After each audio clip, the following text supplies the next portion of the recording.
किसी का अचानक एक्सीडेंट हो गया,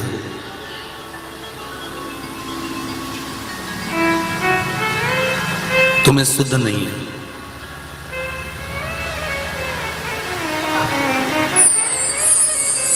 तुम्हें भान नहीं है, स्मरण नहीं है, और सूचना मिली तुम्हें अचानक कि एक्सीडेंट हो गया है और जीव बड़ा तकलीफ में है। घर के लोगों को अगर मालूम पड़ा है कि एक्सीडेंट हुआ है तो मेरा माताओं से निवेदन है उसी समय पर 5 या 7 बार पंचाक्षर मंत्र का जाप करना प्रारंभ कर देना चाहिए।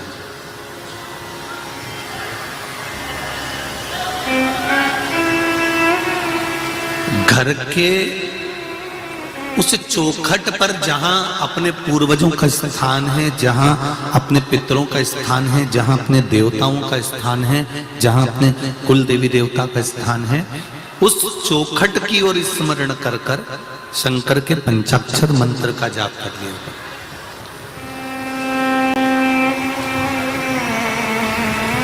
ये निश्चित है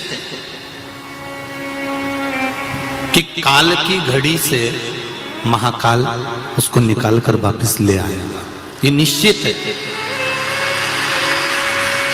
हाँ, जिसकी आ गई उसको तो बचाना, वो कहते हैं ना जन्म मरण और परण, ये 3 तो देवाधिदेव महादेव के पास में है। तो ये निश्चित मृत्यु तो आना है, ये मृत्यु तो कभी भी किसी की भी कहीं पर भी किसी भी रूप में आ सकती है, उसका कोई स्मरण नहीं।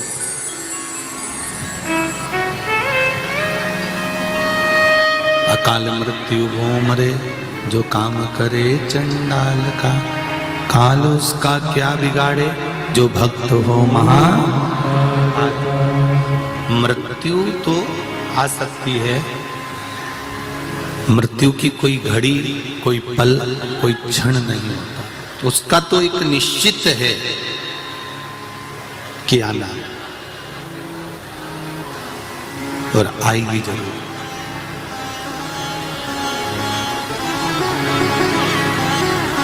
अब कई माताएं जब ये प्रश्न सुनती हैं, प्रसंग सुनती हैं कि स्त्री नारी पंचाक्षर मंत्र का जाप कर लेती है, तो अकाल जो घड़ी होती है, जो पल होता है, जो काल का समय होता है, वो टल जाता है। उसका कैसे कारण है? क्या कारण हो सकता है कि ये अकाल का जो समय है वो टल जाता है? भारत की भूमि पर केवल एक स्त्री, भारत की भूमि पर केवल एक नारी, केवल एक माताएं ऐसी होती हैं जो जिनके भीतर भगवान शंकर का आधा स्वरूप नारी के अंदर विराजमान रहता है। भगवान शिव का आधा स्वरूप स्त्री के अंतर्गत रहता है।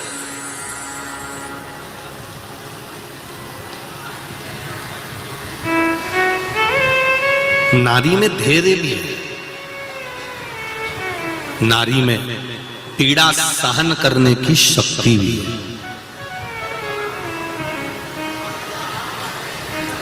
जितनी पीड़ा स्त्री को होती है, जितनी पीड़ा नारी को होती है, जितना दुख नारी सहन करती है, जितना कष्ट स्त्री सहन करती है, जितनी पीड़ा एक नारी सहन करती है, संसार का कोई व्यक्ति इतनी पीड़ा सहन नहीं कर सकता जितनी नारी इस पीड़ा को सहन करती है।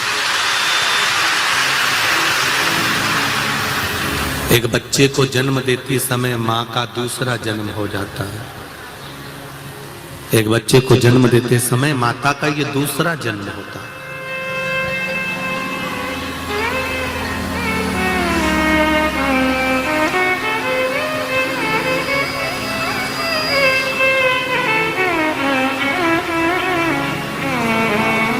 अब नारी में वो शक्ति है, नारी में वो बल है, नारी में वो तप है, नारी में वो साधना है, नारी में वो व्रत, नारी में वो उपासना है, वो बल है, वो शक्ति है, वो तप है, वो साधना है कि नारी जब पंचाक्षर मंत्र का जाप करती है, फिर से बोलिए सब लोग पंचाक्षर मंत्र को वापिस बोले, नमः शिवाय, ओम नमः शिवाय, नमः शिवाय, ओम नमः शिवाय।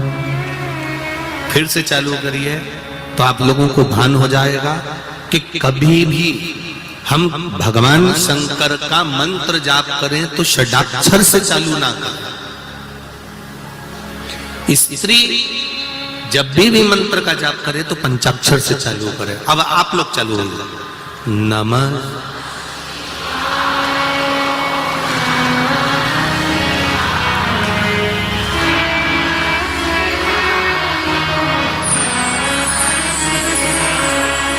नमः शिवाय, ओम नमः शिवाय, नमः शिवाय, ओम नमः शिवाय, नमः शिवाय, ओम नमः शिवाय। अब इस मंत्र में षडाक्षर मंत्र पीछे जुड़ा हुआ है। फिर स्मरण करिए, नमः शिवाय, ओम। षडाक्षर मंत्र को पीछे दे दिया।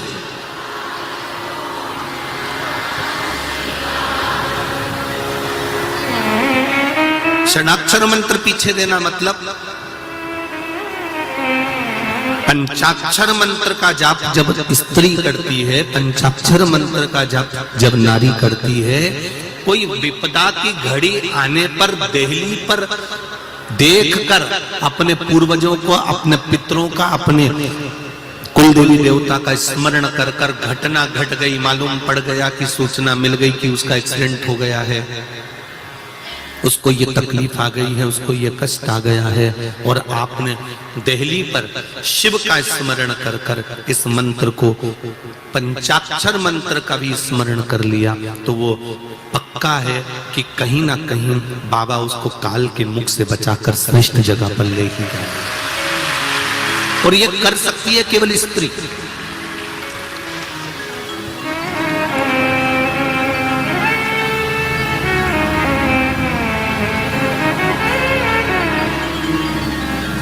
इसको कर सकती है नारी, इसको कर सकती है स्त्री।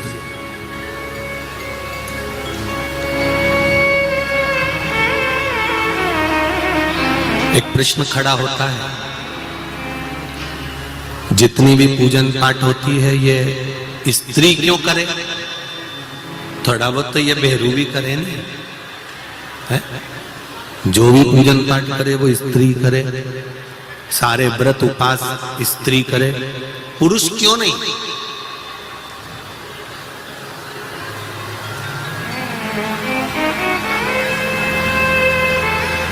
फिर समझ लेना, अभी कथा में कहा